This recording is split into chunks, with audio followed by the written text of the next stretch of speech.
நீங்க லஞ்சத்தை ஒழிக்கிற லட்சணம் இதுதானான்னு தாவேக அரசுக்கும் லஞ்ச ஒழிப்புத்துறைக்கும் மதுரை கிளை உயர்நீதிமன்றம் நறுக்குன்னு ஒரு கொட்டு வச்சிருக்கு. ஒரு பக்கத்துல நாங்க லஞ்சத்தை ஒழிச்சிட்டோன்னு சோசியல் மீடியா மூலியமா இந்த தாவேக அரசு ஒரு ஃபேக்கான செய்திகளை கட்டமைச்சு வந்துட்டு வந்தாலுமே, இன்னொரு பக்கம் ஊழல்ல மாட்டிருக்கக்கூடிய ஆட்களுக்கே தாவேக கட்சியில ஒரு முக்கியமான பொறுப்பை கொடுத்திருக்காங்க. அதுதான் இப்போ சர்ச்சையா இருக்கு. ஆனா பெரிய அளவுல வெளியே தெரியவே இல்லை. சரி, இப்போ ஊழல் புகார்ல சிக்கியிருக்க அந்த நபருக்கு என்ன பொறுப்பு கொடுத்திருக்காங்க? யார் அந்த நபர்? அதே மாதிரி மதுரை கிளை உயர்நீதிமன்றம் எதுக்காக தாவேக அரசு தலையிலையும் லஞ்ச ஒழிப்புத்துறை தலையிலையும் கொட்டு வச்சிருக்காங்கங்கிற எல்லா டீட்டெயிலையும் நியூஸ் பிளிக்ஸ் ரிப்போர்ட்ல ரிவ்யூ பார்த்துடலாம். ஆச்சி மசாலா எந்த சமையலும் ருசி தேடும் ரகசியம் 20 ரூபாய். உங்கள் சத்யாவில் இப்பொழுது ஆடி அதிரடி தள்ளுபடி. டயா பூஸ்டர் சுகரை கண்ட்ரோல் பண்ணும், உங்க ஆரோக்கியத்தை மீட்டு தரும். சர்க்கரையை கட்டுப்படுத்துறதுக்கான எளிமையான வழிமுறை, இயற்கையான வழிமுறை. அனைத்து மருந்து கடைகளிலும் கிடைக்கும். செங்கல்பட்டு மாவட்டத்தில் இருக்கக்கூடிய மாம்பாக்கமோட ஊராட்சி தலைவராக இருக்கக்கூடிய வீராசாமி என்கிற வீரா ஒரு மாதத்துக்கு முன்னாடி 1.30 லட்சம் ரூபாய் லஞ்சமா வாங்கினாரு. யார்கிட்ட இருந்து? கான்ட்ராக்டர்கிட்ட இருந்து. அந்த கான்ட்ராக்டர் 9.30 லட்சம் ரூபாய் வரைக்கும் கான்ட்ராக்ட் வேலை எடுத்து முடிச்சுட்டாரு. அதுல 2 லட்சம் வரைக்கும் இந்த வீராசாமி டிமாண்ட் பண்ணி 1.30 லட்சத்துக்கு குறைஞ்சு வந்து கடைசியா அந்த பணத்தை வாங்கினாரு. அந்த பணத்தை வாங்குற வீடியோ பயங்கரமா சர்ச்சையாச்சு. வீடியோ முழுக்க வைரலாச்சு. வைரலாயுமே இது திமுகவோட சதின்னு சொல்லி முட்டு கொடுத்தாரு அந்த வீராசாமி. இருந்தாலும் தாவேக தலைமை அவரை கட்சியை விட்டு நீக்கிட்டாங்க. உடனே தாவேக ஆக்ஷன் எடுத்துருச்சுன்னு தாவேக கட்சிக்காரவங்க எல்லாம் சோசியல் மீடியால ஃபேக் நரேட்டிவ் செட் பண்ணி முட்டு கொடுத்தாலுமே, இன்னொரு பக்கம் அந்த வீராசாமி கைது செய்யப்பட்டு 15 நாள்ல ஜாமீன்ல வெளியே வந்துட்டாரு. இந்த சூழ்நிலையில அந்த வீராசாமி லஞ்சம் வாங்கும் போது ஒரு பெண் கூட இருந்தாங்க. அது அவரோட மனைவின்னு சொல்லப்படுது. இந்த சூழல்ல அந்த லஞ்சம் வாங்கினப்போ அவர் வாங்கின காசை வாங்கி உள்ள கொண்டு போய் வச்சதே அவரோட மனைவி ஹேமாவதி தான். இந்த சூழ்நிலையில அவரோட மனைவிய இப்போ தாவேகால ஒரு முக்கியமான பொறுப்பு கொடுத்து தாவேக கட்சி உட்கார வச்சிருக்கு. அதாவது தென்னை மரத்துல ஒரு குத்து, பனைமரத்துல ஒரு குத்துங்கிற மாதிரி இந்த சைடு வந்து பாத்தீங்களா லஞ்சம் வாங்கினது எங்க கட்சிக்காரனா இருந்தா கூட ஜெயிலுக்கு அனுப்பிடுவோம்னு சொல்லிட்டு அந்த சைடு ஜாமீனையும் வாங்க வச்சுட்டு அதை பிரபலமும் படுத்திட்டு, இன்னொரு பக்கம் அந்த லஞ்சம் வாங்கினதுக்கு உடந்தையா இருந்த கூட இருந்த மனைவின்னு சொல்லப்படக்கூடிய ஹேமாவதிக்கு இப்போ தாவேகால முக்கியமான பொறுப்பு கொடுத்திருக்காங்க. அதுவும் என்ன பொறுப்புனா மாவட்ட அளவிலான பொறுப்பு.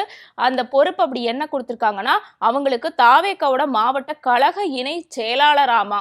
இதுதான் இந்த தாவேக அரசு லஞ்சத்தை ஒழிக்கிற லட்சணமானு நம்ம மதுரை கிளை உயர்நீதிமன்றம் கேட்டிருக்காங்க. அவங்க அப்படி கேட்டது வேற கேஸ். அந்த கதைக்கு நம்ம அப்புறம் வருவோம். அதுக்கு முன்னாடி இப்போ இந்த 1.30 லட்சம் ரூபாய் லஞ்சம் வாங்கி மிகப்பெரிய சர்ச்சையில மாட்டி ஜெயிலுக்கு போய் இப்ப ஜாமீன்ல வந்திருக்கக்கூடிய அந்த லஞ்சம் வாங்குறதுக்கு உடந்தையா இருந்து அந்த லஞ்ச காசை வாங்கி கொண்டு போய் சேஃபான இடத்துல வச்சு அவங்களோட மனைவிக்கு மாவட்ட கழக இணை செயலாளர் பொறுப்பு கொடுத்தது தேவையா அப்படின்னு தாவேக கட்சியினரை பலரும் இப்ப திமுகவினர் குற்றம் சாட்டி வந்துட்டு இருக்காங்க. அதாவது ஒரு பக்கம் அடிக்கிற மாதிரி அடிச்சுட்டு இன்னொரு பக்கம் அரவணைக்கும் சொல்லுவாங்கல்ல, அந்த மாதிரி ஒரு பக்கம் இந்த சைடு எல்லாம் நாங்க ஒழிச்சிட்டோம் பாத்தீங்களாங்கிற மாதிரி பேசிட்டு இந்த சைடு சைலண்டா பதவியை கொடுத்து வச்சிருக்காங்க. இதுதான் இப்ப சர்ச்சையா இருக்கு. இது ஒரு பக்கம் இருக்க மதுரை கிளை உயர் நீதிமன்றம் கேட்டிருந்தாங்களே, இதுதானே நீங்க லஞ்சத்தை ஒழிக்கிற லட்சணமான்னு சொல்லிட்டு. அது என்ன அப்படின்னா, அதாவது கொஞ்ச நாளைக்கு முன்னாடி இதே மாதிரி எப்படி இந்த வீராசாமி வழக்குல எங்க கட்சிக்காரனா இருந்தாலும் கட்சியை விட்டு தூக்கிடுவோம் அப்படின்லாம் சொல்லி பீத்திக்கிட்டாங்களோ, அதே மாதிரி இப்போ உங்ககிட்ட யாராவது லஞ்சம் வாங்கினா ஒரு வாட்ஸ்அப் நம்பர் இருக்கு, அதுக்கு மட்டும் நீங்க ஒரு டெக்ஸ்ட் போட்டீங்கன்னா போதும், அதுக்கு மட்டும் நீங்க ஒரு காலை பண்ணீங்கன்னா போதும், உடனடியாக அங்க லஞ்ச ஒழிப்புத்துறையினர் பறந்து வந்து லஞ்சம் வாங்கின ஆட்களை பிடிச்சி ஜெயில போட்டுருவாங்கங்கிற ரேஞ்சுக்கு டிவிக்கே வாரியர்ஸ் சோசியல் மீடியால ப்ரமோட் பண்ணிக்கிட்டு இருந்தாங்க. அதாவது அந்த வாட்ஸ்அப் நம்பர் வெளியிட்டதுக்கே உட்காந்து ப்ரமோட் பண்ணிக்கிட்டு இருந்தாங்க. அதுக்கு தான் இப்போ மதுரை கிளை உயர்நீதிமன்றம் ஆப்பு வச்சிருக்கு. அது என்ன அப்படின்னா, சமீபமா மதுரை கிளை உயர்நீதிமன்றத்துல SP ராஜாராம் அவரோட நீதிமன்ற அவமதிப்பு விசாரணை வழக்கு வந்துச்சு. அந்த வழக்குல சம்பந்தப்பட்டிருக்கக்கூடிய குற்றவாளிய விசாரணைங்கிற பேர்ல இழுத்தடிச்சு அவரை தப்பிக்கிறதுக்கான வழியில ஈடுபட்டுக்கிட்டு இருக்காங்கன்னு லஞ்ச ஒழிப்புத்துறைய மதுரை கிளை உயர் நீதிமன்றம் நறுக்குன்னு கொட்டு வச்சிருந்தாங்க. அவங்கள மட்டும் கொட்டு வச்சது மட்டும் இல்லாம தாவேக அரசுக்கும் கொட்டு வச்சிருக்காங்க. அது என்னன்னா, நீங்க எங்களையவே ஏமாத்துறீங்க, அதாவது லஞ்ச ஒழிப்புத்துறை ஆக்ஷன் எடுங்கன்னு சொல்லி நீதிமன்றம் சொல்லியே நீங்க ஆக்ஷன் எடுக்கிறதுக்கு லேட் பண்றீங்க, குற்றவாளியை தப்பிக்கிறதுக்கான செயல்பாடுகளை ஈடுபடுறீங்க. இந்த நிலையில நீங்க பொதுமக்களுக்கு ஒரு வாட்ஸ்அப் நம்பரை விட்டு அவங்க புகார் அளிச்சா மட்டும் உடனடியா எல்லாத்தையும் அப்படியே பண்ணிடுவீங்க அப்படிங்கிற மாதிரி சரியான சாட்டையடிய மதுரை கிளை உயர் நீதிமன்றம் இந்த தாவேக அரசுக்கும் அவங்களோட லஞ்ச ஒழிப்புத்துறைக்கும் கொட்டு வச்சிருக்காங்க. அதுலயும் இன்னும் அல்டிமேட்டா என்ன சொல்லியிருக்காங்கன்னா, இந்த வாட்ஸ்அப் நம்பர் எல்லாம் சும்மா மக்களை ஏமாத்துற வேலை, அவங்க புகார் கொடுத்துட்டா நீங்க அப்படியே நடவடிக்கை எடுத்துருவீங்க அப்படின்னு கேட்டிருக்காங்க. அதாவது ஒரு பக்கத்துல நடக்கக்கூடிய எல்லா சம்பவங்களையும் 1-2 சம்பவங்களுக்கு மட்டும் ஆக்ஷன் எடுத்து அதை பயங்கரமா ஹீரோ மாதிரி ப்ரொமோட் பண்ணி எங்க ஆட்சியில மட்டும்தாங்க இதெல்லாம் நடக்குதுங்கிற மாதிரி சோஷியல் மீடியால ஒரு ஃபேக் நரேட்டிவ் செட் பண்ணிட்டு, இன்னொரு பக்கம் தீவிரமா நடக்கக்கூடிய ஊழலையும் லஞ்சத்தையும் எதிர்த்து எதுவும் பேசாம வாய் திறக்காம அதை பத்தி பேசவே செய்யாம சோஷியல் மீடியால ஒரு டாக் கிரியேட் பண்ணாமையே மூடி மறைச்சுக்கிட்டு இருக்காங்க. ஸோ இந்த 2 சம்பவங்கள்ல தான் இப்ப தாவேக அம்பலமாயிருக்கு. இதுக்கு முன்னாடி எக்கச்சக்கமான சம்பவங்கள் அம்பலமாயிருக்கு. அதுலயும் இந்த ஊழல் குற்றச்சாட்டு இருக்கக்கூடிய அதிமுகவை சேர்ந்த முன்னாள் அமைச்சர்கள் எம்.ஆர். விஜயபாஸ்கர் தாவேகால இணைஞ்சு இப்ப அவங்களுக்கு மாவட்ட அளவிலான பொறுப்பு வேற கொடுக்கப்பட்டிருக்கு. இந்த சூழல்ல அவங்க மேல ஊழல் வழக்கு இருக்குன்னு தமிழ்நாட்டுக்கே தெரியும். அந்த ஊழல் வழக்கு இருக்குன்னு தெரிஞ்சுமே தாவேகால இணைஞ்சிட்டா மட்டும் தூயவர்களா மாறிடுவாங்களா? அப்படிப்பட்ட ஊழல் குற்றச்சாட்டு இருக்கவங்களுக்கு இப்ப மாவட்ட அளவிலான பொறுப்பு கொடுக்கப்பட்டிருக்கு. இதுவும் இப்ப சர்ச்சையாயிருக்கு. அது மட்டும் இல்லாம அங்கேயும் இங்கேயும் தாவேகாவோட நிர்வாகிகள் ஊழல் பண்றதோ லஞ்சம் வாங்குறதோ இந்த மாதிரியான சர்ச்சைகளை சிக்கிறதோ நடந்துட்டு தான் இருக்கு.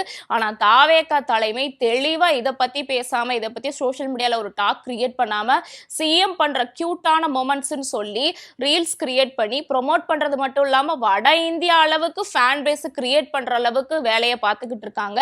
இவங்க என்னதான் சோஷியல் மீடியா தன் கையில இருக்கு, இதை வச்சு மக்களை நம்ப வச்சிடலான்னு ஒரு வேலை பண்ணாலுமே இன்னொரு பக்கம் இவங்க ஆட்சியிலையும் இவங்களோட தாவேக அரசுலையும் இவங்களோட கட்சிக்காரங்களும் ஊழல்ல மாற்றுறது, லஞ்சம் வாங்குறது, அவங்கள நிர்வாகிகளா அமர்த்துறதுன்னு இந்த மாதிரியான குளறுபடிகள் ரொம்ப நாளைக்கு தாவேக அரசால மறைக்க முடியாது. கண்டிப்பா அது எக்ஸ்போஸ் ஆகதான் செய்யும்.